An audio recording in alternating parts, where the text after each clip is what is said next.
Good evening, ladies and gentlemen, and welcome to another edition of A Game Designer Plays here in the lab where we stream the niche games you might have loved if you'd ever played them. I'm your host, CareLevelZero, and I have just been pinged by work during my intro music, so I'm going to have to keep an eye on that just in case. And I might have to suddenly duck for a minute or two to deal with things, depending. Side effect of being a couple hours ahead of the home office. So, tonight we are continuing our playthrough of Ace Attorney Investigations. It has, as we covered yesterday, been a very interesting week, and I went and made it more interesting, I think, with an earlier announcement. Which I'm going to go ahead and cover before we get into the game, because it's kind of a biggish deal. It's just not affecting us yet, but it will soon. And no, for the record, this has nothing to do with Behavior Interactive. I thought I should make that clear, just in case. Though the timing did certainly amuse me. Let's see, where's that big-ass announcement? Alright, I'll keep it shorter than what I sent to Discord. Yes, thank you. The ask command is still there, just in case. Though it turns out we haven't really needed it, thankfully. And Chris and Tyler did a really nice Q&A for about 90 minutes earlier in the Darkest Dungeon Discord that seems to have dampened a lot of flames in a good way. As in, no longer screaming, burning, writhing in agony, and screaming for our heads. I particularly like the part where they're like, yeah, we don't really do collabs and stick stuff in our games. We're happy to let other people, have stuff from us, basically, but we don't stick stuff in our game because it just sort of dilutes the game world. And that's bad. And I wholeheartedly agree. You stick enough pop culture in there, and the next thing you know, you look like WoW, which has no sense of self-identity, and is mostly just collections of pop culture references. Or at least it was when I stopped playing it. Then I have no inclination to go back. So, the announcement. So as I've mentioned a few times, my schedule is constantly being experimented with because I've tried to find a nice mix where my work-life double work balance actually works. It rarely does. I either wind up running too few shows and we don't make any meaningful progress in the kinds of very long games that we like to play, or I run too many shows and we make great progress and then I burn out and have to go on hiatus anyways. So it's been a bit of a problem, and this has been going on for 5 years on and off again. This obnoxious pattern of me being here and then not. And then I asked myself one day, what if the pattern actually is the way forward? I mean, it keeps happening, yeah. But what if I can use that? So I started to look at content creation the same way I look at my job. Because in a lot of ways, they're not actually that dissimilar. And if they're not that dissimilar, then why have I been treating streaming by a different set of rules? So I realized if crunching is what gets me through the games, well, that's unsustainable. A permanent crunch will absolutely destroy anyone. If I wouldn't do it for a game, then I shouldn't do it for the show. And I certainly shouldn't do it when I'm doing it for both a game and a show.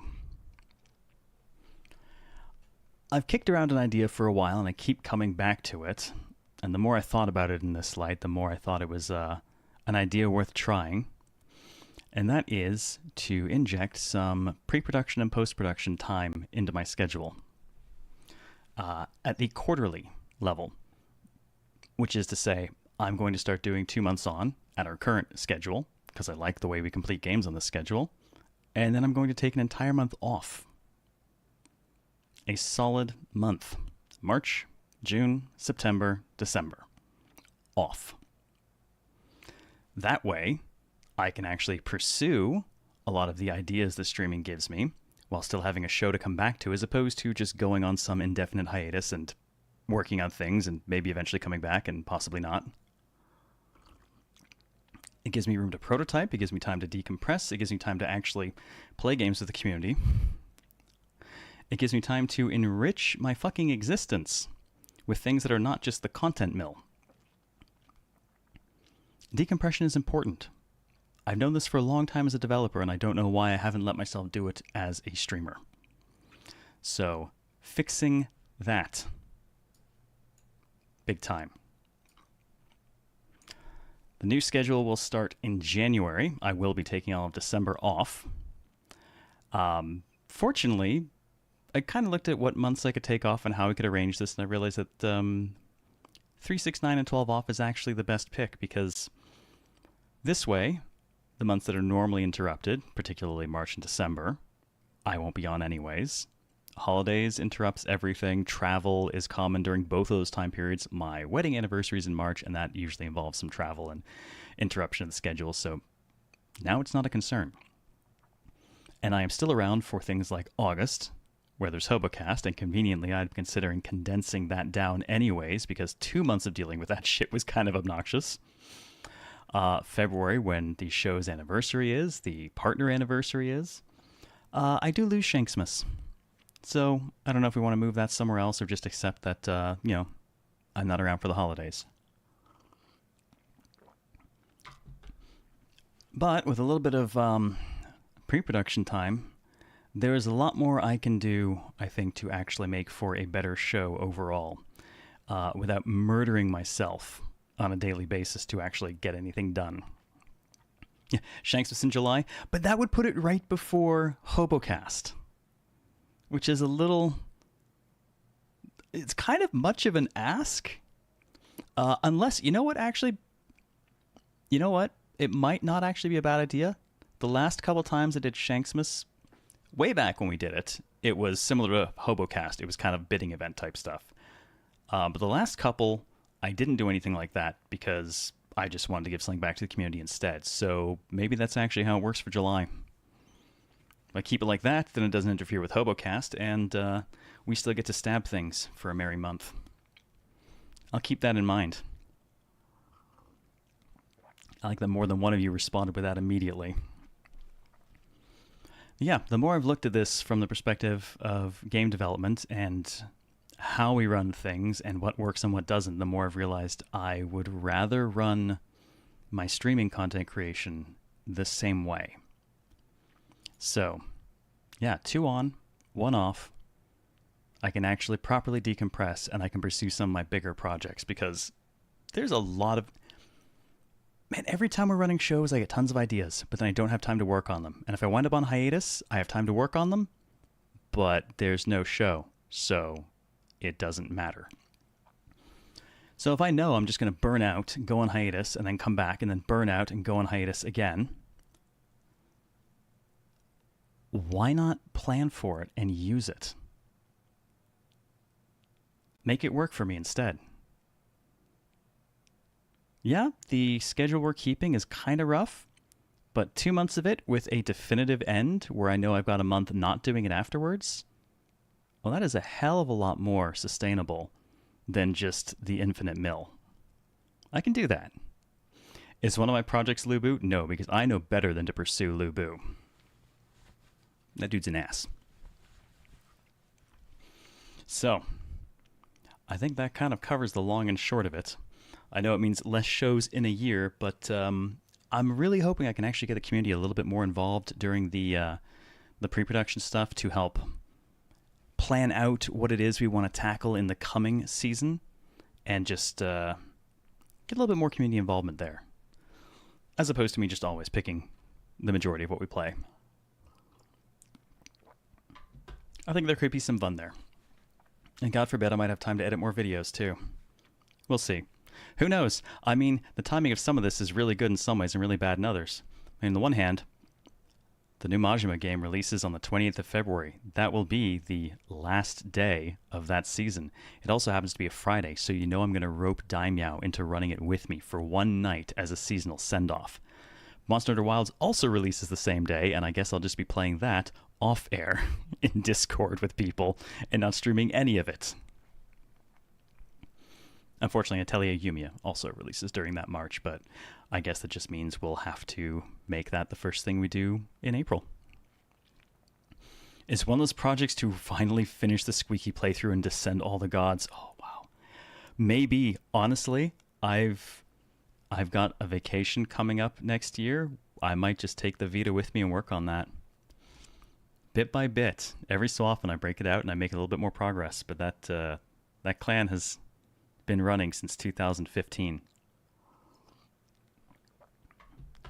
bit by bit.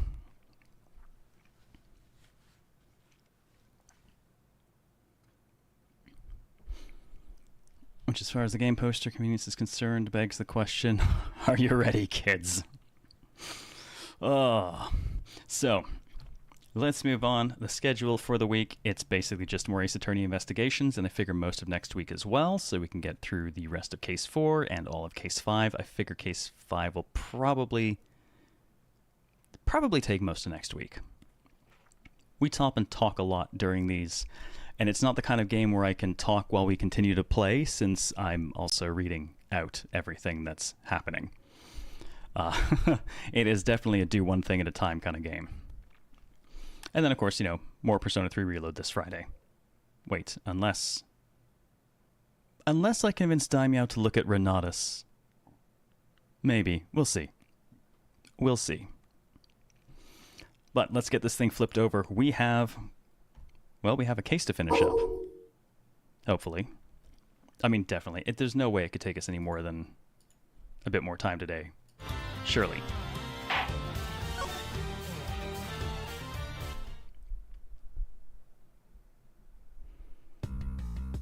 But yeah, non-zero chance that the new schedule just ultimately kills me too, because, I mean, Stream Doctrine is always be online, right? And I'm going to attempt to go right against that. Hey, Dead Tail, how's it going? Have a good lurk, DragonZero. Also going to plug the YouTube side because that stuff is live and should be streaming at this point. And I see that. Thank you for your sacrifice, DragonZero. Cherthulu has been fed. Oh, right. Sorry, I left us on a cliffhanger. With this, I think we can figure out the trick behind the double murder. Do you mean you figured it all out, then? What did we figure out? Yes, all I have to do now is show what the gunshot detectives Bad and Gumshoe heard was. Oh, good. Okay, that's just the tape. And through where they heard it from. Fine, in that case, show me what you've deduced. Now to show what the gunshot detectives Bad and Gumshoe heard was. And through where they heard it from it. That is incredibly awkward. I won't rest until I've inspected every suspicious looking nook and cranny. Well, I mean, we're gonna say they heard it from the TV, which I'm going to assume. Earlier when Detective Gumshoe touched this, it made a most terrible racket. He went scoffy tons of television, all right? Actually, come to think of it, I don't think Detective Gumshoe actually touched the television at all. Furthermore, it seemed more like when a video feed suddenly stops. At least it did to me. I wonder why that is. Alright, so I'm torn between clicking on the TV is where they heard it or the VCR, since it was running the tape, but I'm gonna go with the TV. I guess it depends on what I'm specifically carrying, though. Okay, actually, I'm gonna use the VCR. Well, man, this is one of those things where like both are technically correct, but which one do they want? I'm gonna go with the TV. Fuck it. The TV's what they heard. Eureka! That phrasing tells me that's not what they're looking for. Emmy, what's up? This piece of evidence will clear away the last remaining contradiction in this case. Or not. As I just get one for it. Okay, fine, the VCR.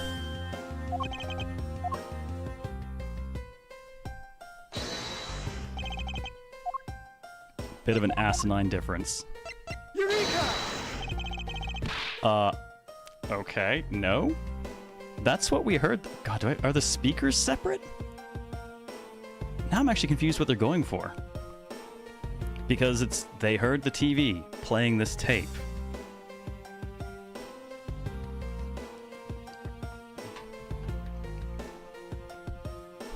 Hey, Nigwam. VCR, something I haven't used since my child days, right? It has been a little while. I'm actually a little confused by what they're going for then. It's like we specifically know That's what they heard. So why can't I just tell them that? Look, I fund it up. it's a subscriber. Thank you for 92 months and welcome back.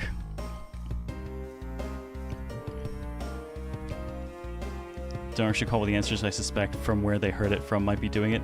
Like, use the VCR on the window then, I guess. Because the way they said, it made it sound like I was going to have to cover two things. That is awful phrasing. Okay, stop.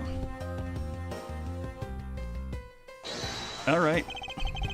Let's try using the VCR on the window. Eureka!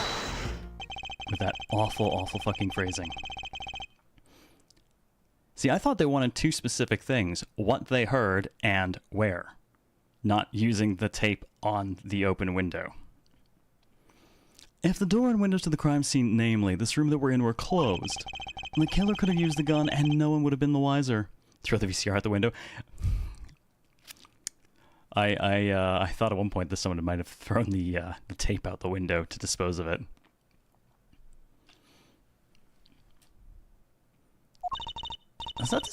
This courthouse does seem to be well designed for such a thing as it were. Tape on the bone meat, yes. How's it going, Ring Song? However, what happened in reality was, Detective Gumshoe, Detective Bad, and Miss Yu, all three of them heard the gunshot. Then, the windows in lobby number 1, number 2, and the hallway were open. Throw it like you threw Lifeline. Over the shoulder.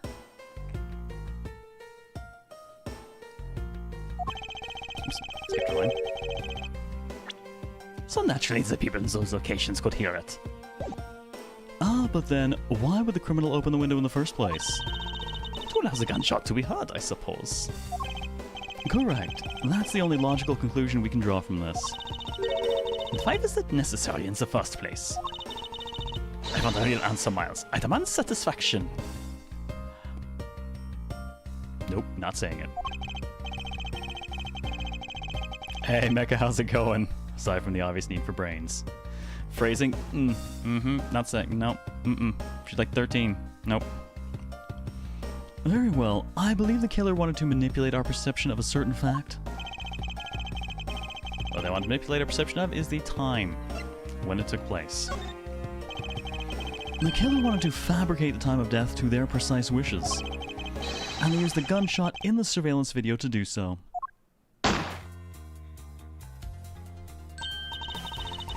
So that is why the tape was left running.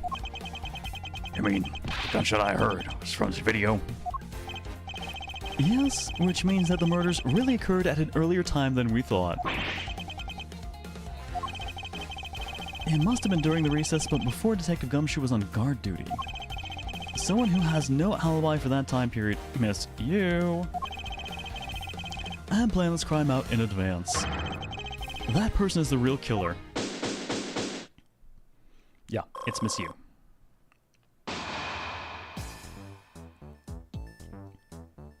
Oh, I hate this game's logic sometimes. Mr. Hedgeworth? Yes, what is it?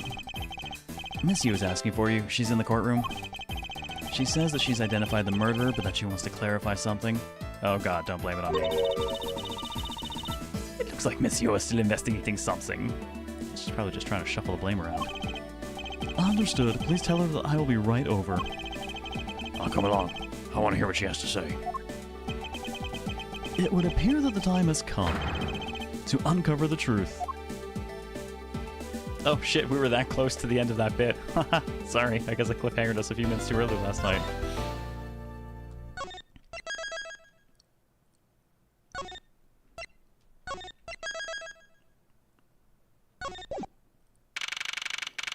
September 10th, 6:15 p.m. District Courtroom number 3.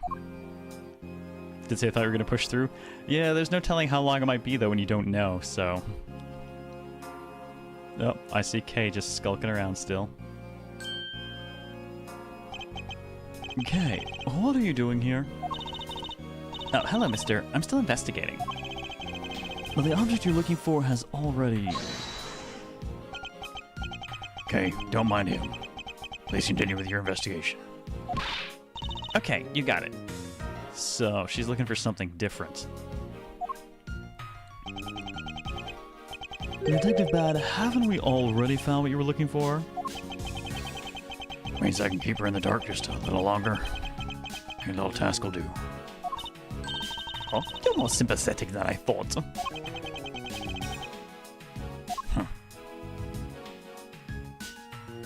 Oh man, Claymore, we're gonna have to get Rise of 3 fit in before March. I've been waiting for you, Edgeworth. I have also been waiting for the moment in which we can finally lay this case to rest. The moment in which we can finally lay this case to rest?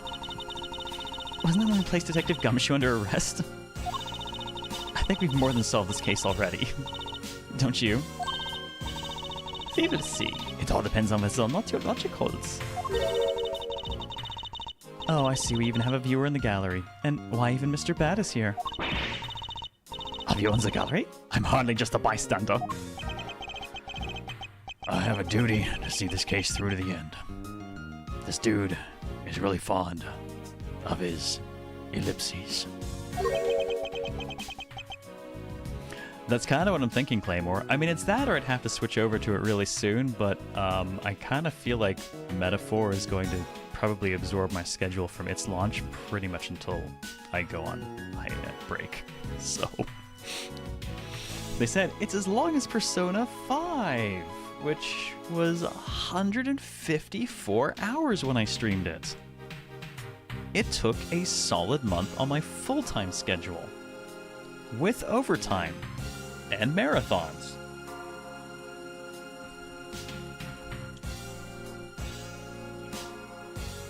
Hey, Sammy Blitz, how you doing? No matter how it turns out. Oh, is that right? Anyway, I thought you might like to hear what I've slaved away to find out. I've taken statements on every single person's movements during the time when our suspect was in the hallway. I also confirmed that there is no possible route of escape from lobby number 2. Therefore, the killer must without a doubt be Detective Gumshoe. That's all you have? Yeah, that's all there is to my conclusion in this case. Sorry, but I beg to differ. In a trial, there is always time for a rebuttal, and we are standing in a court of law. It would be more than appropriate to follow the rules of court in this case, don't you think? I'm absolutely like a rookie to think such a thing. But alright, I'll play along and give you a proper testimony. If my logic is correct, then I've already won. All I have to do now is prove it by showing who the real killer is. It's her. Her meltdown's gonna be hilarious. Oh, I'm tired, Nico. I should go to bed. Misuse argument. Everyone sans the suspect has an alibi for when the gun went off. Furthermore, the areas around the crime scene have all been thoroughly investigated, right? I also confirmed that there is no possible escape route from lobby number 2.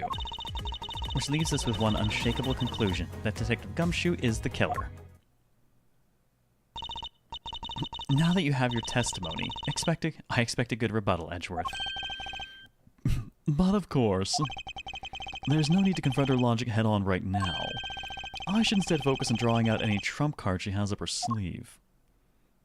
Alright, time to start pressing. Everyone sans the suspect has an alibi. I mean, straight up, she doesn't, that we know of. Think you put 172 hours in for OGP P5 and 152 in Royal? I think some of that is from not getting lost in dungeons. Yeah, I have concerns about the length of Metaphor. But I want to run it for people, because I do like Atlas games, and I want to see what that studio's been up to. Hey, voiceover William, how's it going? Hold it! Alright, let's press, see what we got. The suspect? But I thought that Detective Gumshoe's alibi has already been proven. Are you joking, Edgeworth? I assure you, this is no joke. I have no sense of humor.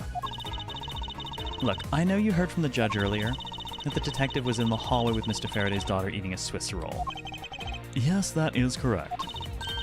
But see, that was 20 minutes before the real gunshot went off, right?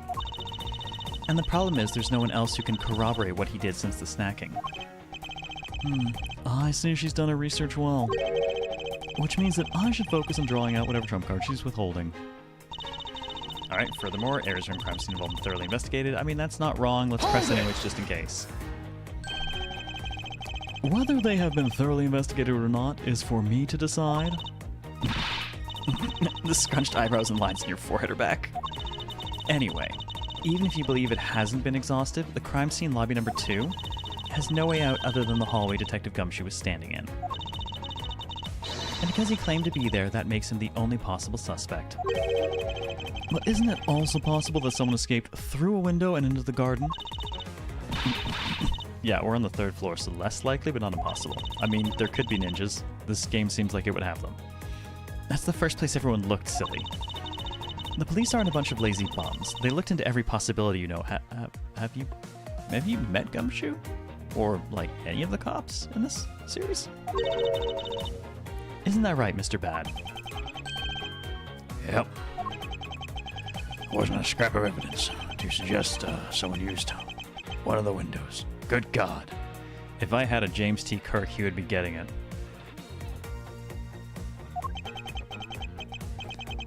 Or else there weren't any footprints or anything in the courtyard garden.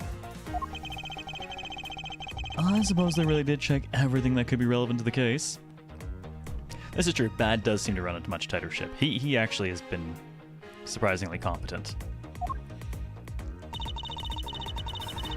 Confirmed there's no escape route. I mean, we kind of just covered that, but... Are you absolutely positive there are no possible routes of escape? Of course I'm sure. There would be a ninja NK. Not yet, she's not, but soon enough! And why are you so certain? This is a courthouse, the place where criminals are brought to be judged. If there was an escape route, I'm sure every criminal would be using it to escape. It's just common sense. Well, Edgeworth, I suggest you use a bit more of it in the future. Stop hitting me. And our unshakable conclusion that Detective Gumshoe is the villain. Okay, we press on this too. You may think it's unshakable, but to me, there are still too many unanswered questions. For example, who was it that placed the gun in Mr. Faraday's hand? But you're the only one still wondering that. Detective Gumshoe probably had no idea which hand Mr. Faraday used to write with. Even if you know someone, it doesn't mean you'll know which hand they write with, right? I mean, I certainly don't care about that sort of thing. Uh-huh. Clearly. I'm not about to let her get a rise out of me with such a flippant statement. I suppose we've really reached the end now. I already have my trump card ready. All that remains is to play it. But before I do, I think I should inquire into a little something about her argument.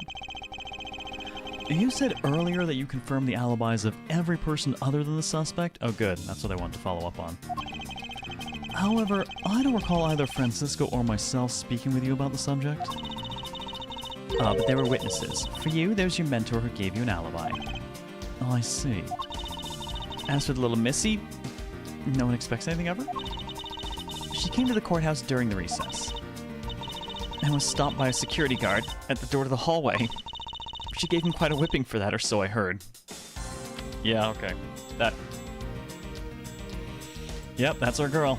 I am the daughter of Manfred von Karma, and I will not be forcibly stopped by a guard or a bailiff or anyone else. Wait, so basically the only reason Francisca bothered to show up today was because she found out that I was to be the replacement prosecutor? By the way, Miss Yu... Biggest alibi? Oh yes, everyone heard the screaming. What about everyone's alibis before Detective Gumshoe was assigned to guard duty? What about them? Have you looked into what people were doing during that span of time? What kind of idiot do you take me for? It doesn't matter when the killer went into lobby number 2. From the time we heard the gunshot, to the time Mr. Bad and I arrived on the scene as we dashed from lobby number 1, the only person who could have committed the crime was Detective Gumshoe. Yes, let's talk about when you and Detective Bad heard that gunshot, shall we? I suppose that if we go by your logic, then Detective Gumshoe is the only one. However, what if the crime had occurred at an entirely different time than when that gunshot you heard went off? What then? That gunshot was a trap meant to manipulate our perception of when the crime took place. Hey, don't interrupt me, goddammit. Sadly, your explanation is very lacking, Edgeworth. The gunshot we heard in lobby number 1. Care to explain how that could have been fabricated? Okay, so this should be just me placing the, yeah, the gunshot's especially memorable. Take that! That tape? Oh, hello. Yep. She's...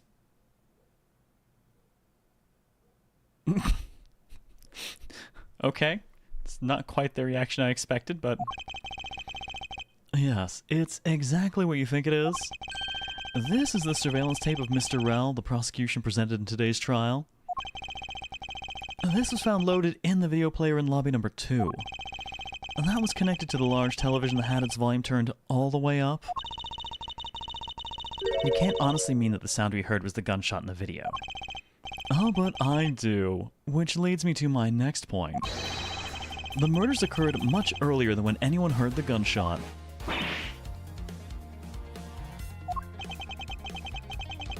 That's the only thing I can think of, too. After committing double homicide, the killer took the surveillance video out from Mr. Faraday's evidence bag, turned the television's volume all the way up, and left the video to play. Now, you said earlier about 30, yeah, surveillance times about 30 minutes in. So if we heard the gunshot right before it, then it would have been about, it's an hour-long recess, I think, so it would have been like 30 minutes into it. If played from the beginning, it would take 30 minutes for the gunshot sound to come on. And since we now know that this method of time manipulation is possible, it opens up the possibility that the killer is someone other than Detective Gumshoe. Objection! Sounds from a television doesn't amount to much here. But of course, Mr. Prosecutor Edgeworth and Little Miss Von Karma already knew that much from the very beginning, right? Of course we know. Didn't we, Viles? Did you know? I did not know. Yes, of course. We know about the soundproof quality of this courthouse's rooms. Of course, I'm not about to admit we had no idea until only a little while ago. That's right. If the rooms are soundproof, then we should not have been able to hear it. And yet we heard the gunshot clear as day. And? And? That's it. End of story. But it's not. How should I explain why she was able to hear a gunshot from a soundproof room? There was a hole in the wall. The window was open. Oh man, imagine if there was a hole in the wall because of, if the gun had actually been like high powered and put a hole from one room to the other, and that's how people heard it later. Window was open. There is actually one common point between lobby number 1 and lobby number 2. And it is that despite the fact that both rooms have air conditioners installed, a window was open in each. Windows detecting the holes in the wall. You're right. So are doors. My God. Those rooms are full of holes. Gonna have to patch them up.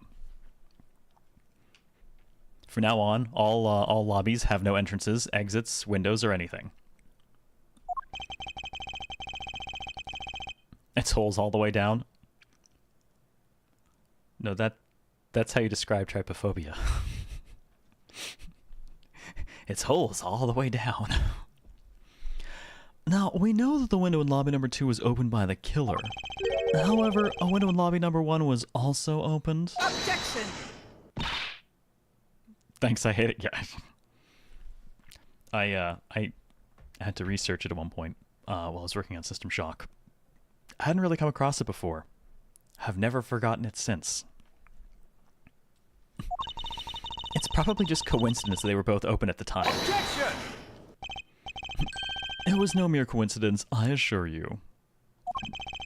It's a religious experience, very holy. Trypophobia is the one that bothers me, but I still hate it. It's weird, right? It's one of those things where now that I know about it, I notice it. And because I notice it, it kind of bothers me. Henceforth, all parties must transit to the courthouse via teleportation or phasing through materials. This is mandatory. Ah, yes. That's okay. We know things incorporeal can pass through the windows. Oh, wait, no, not allowed anymore. Disquieting is a good word for it. It's just that little bit unsettling and disconcerting. It's not quite right. Why was the window open in lobby number 1? The answer is that a certain person did something to cause the window to be opened, and the person who triggered that action, that person is the real guilty party. The real killer in this double murder is... Oh god, I can finally point at her. Kind of a shame. But I get it. Take that! I'm sorry, my phone's going off. That doesn't happen. I'm not inclined to answer it, but I will go hang up on whoever it is immediately.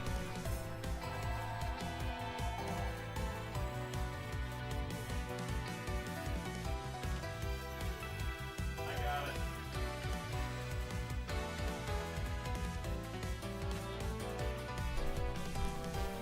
it. It's you calling. I don't get phone calls because anyone who knows me or has dealt with me in any capacity whatsoever knows never, ever call me. I will not answer. I will hang up on any call coming in. It is not how you reach me. And this is how I know whether or not it's spam immediately. If my phone rings, it's spam, because everyone knows better. Hey, Callisto. Well, wait. Have I been mispronouncing your name all this time? I'm gonna just call you Callisto. Is there supposed to be a different combination of capitalization going on there? Are you Callisto Y? Are you Miss Callisto U? Ladies and gents, we have a murderer in our midst. Get him. Miss Callisto U. I hereby formally indict you of the murder of Mr. Faraday and Mr. Rel. Chose your name from Xena Warrior Princess? Oh, in that case, fuck yeah. What? Oh. Oh, damn, that's a good one. You indict me? Oh, what a look.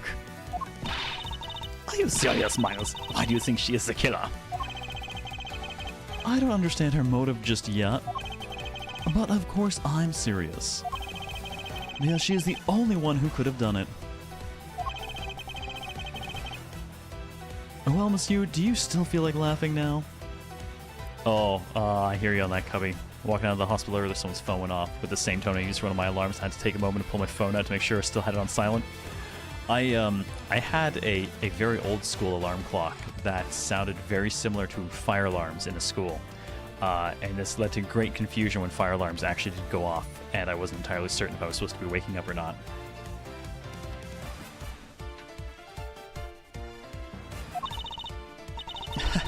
Of course I do, Edgeworth. My argument must not be tight enough yet. Although, I never thought things would spiral into this. But I'll have you know I'm enjoying this dance. Quite a bit. I guess this means it's time for my own rebuttal now, right? Misuse rebuttal. You argue that the window was opened, however, do you have proof it was I who did that? Furthermore, do you have proof that the tape was used in committing the crime? Frankly, I'm shocked at you for going around accusing people of murder like this. Especially with logic as full of holes as yours. Those aren't holes, lady, they're doors and windows. Lipstick across the face was the visual equivalent to the record scratch sound? Yep. Why do you think she's the killer? Because the OST says so. The music says I'm right, damn it. This is where it really starts. I mustn't let my guard down for even a second, or the truth will blow away.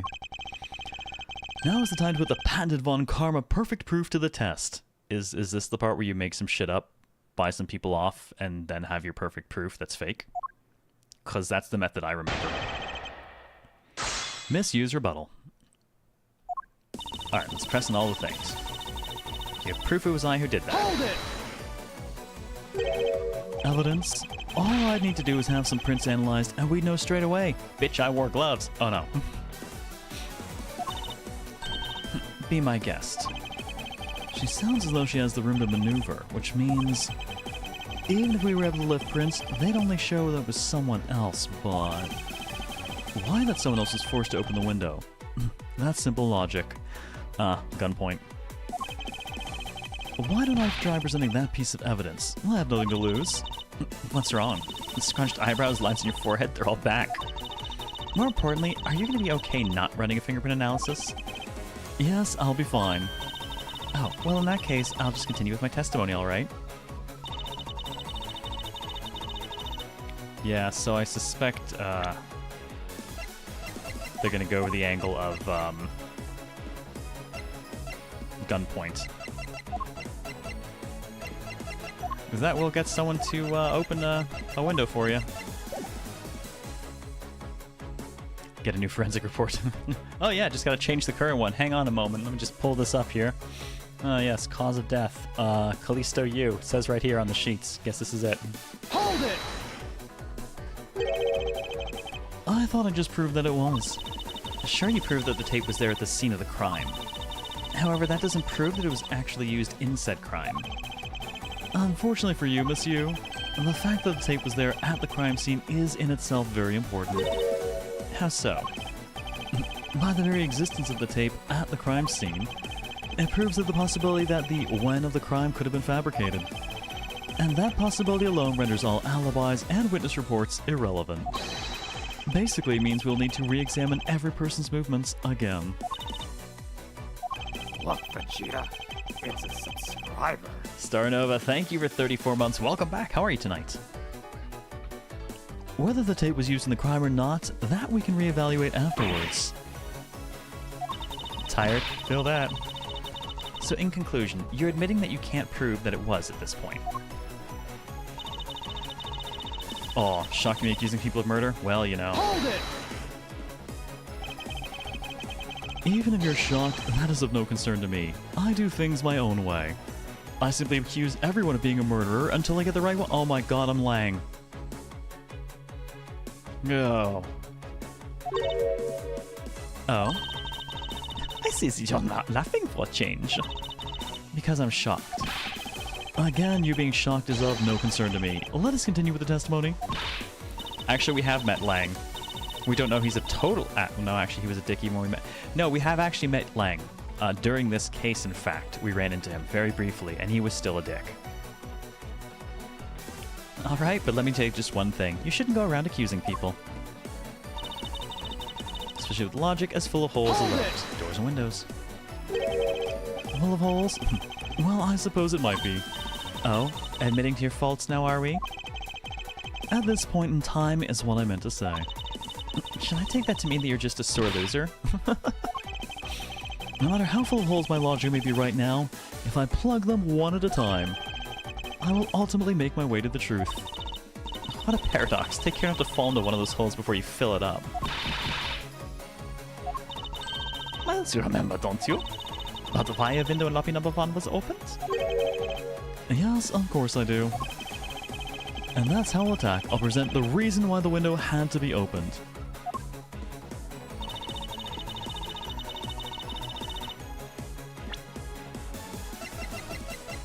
So, lobby... so specifically they're talking about lobby number 1, so we'll go with the fact that she spilled this stuff. Objection!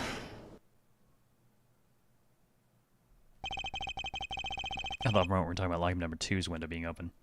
I'm sure you've seen this before, haven't you, Miss Yu? Edgeworth, I never knew you were into wearing that kind of perfume. Bitch, I'm adorable. It's not exactly what I'd recommend for boys, you know? But this isn't mine. Actually, it belongs to Mr. Bad, which does still not change things. That's not this right, it is mine, and I received it from Detective Bad, you see. Miss Yu, you can pretend all you like, but we know at least this much is for sure. That you were the one who gave this bottle of perfume to Detective Bad.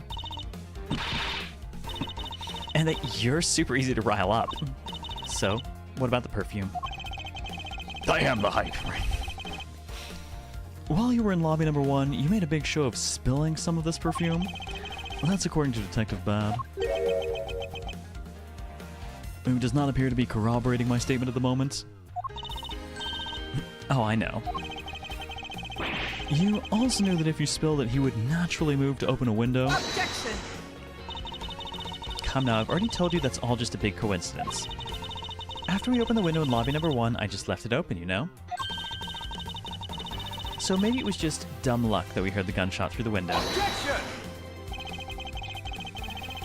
The timing of when you were going to spill the perfume is something you could control. And the most important fact about this case is when people were made to hear the shot. Furthermore, it would have been pointless if you didn't have an alibi for yourself at the time. You mean, Miss Yu, you were the one who called Detective Bad into lobby number 1. Her forehead's so big and shiny, that's so it can reflect the great justice of her defense. When you saw him bring Detective Gumshoe into the hallway. Is that correct? All of today's premeditated events could have only been brought up by you, Miss Yu. Been thought up, not brought up. Oh, you're gonna have to fix that, lady. You accuse me of murder on the fact that I spilled a little perfume. Well, allow me to say this much. I couldn't have killed Mr. Faraday. Would you care to testify as to why? Hey, Critters Eat Fritters. Oh, I like the name. Just finished Ace Attorney Trilogy, so you're looking for more Ace Attorney content? Nice. This is my first playthrough of Ace Attorney Investigations. It's been very Ace Attorney. Edgeworth makes for an interesting protagonist. Who's this woman? This is Callisto Yu. She's a defense attorney. We're doing Edgeworth's very first case in his career at the moment, which is the 4th case of this game.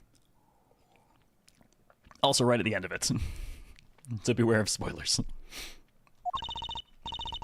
Look, I've had a lot of fun today, really, but I grow weary of this game of cat and mouse.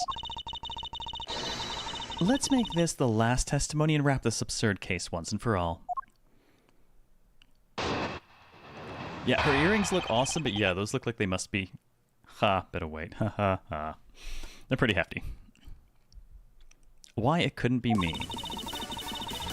Accusing someone of murder over a spilled bottle of perfume is a bit over the top. But I suppose forgery of evidence is to be expected of a disciple of Von Karma. Ooh. Ow. Yeah. Yeah, even I made the joke a few times. In any case, it simply could not have been me who killed Mr. Faraday. One of us, by force or by choice. Nydia, thank you for the gift sub to Frozen Throg. Much appreciated. Welcome back, Throg. After all, I don't even know where the knife that was used to kill him came from. Miles, her testimony is flawless. Yes, but no matter what sort of trick she may try to pull, she won't escape me. And if I'm lacking in information, I'll just draw it out of her.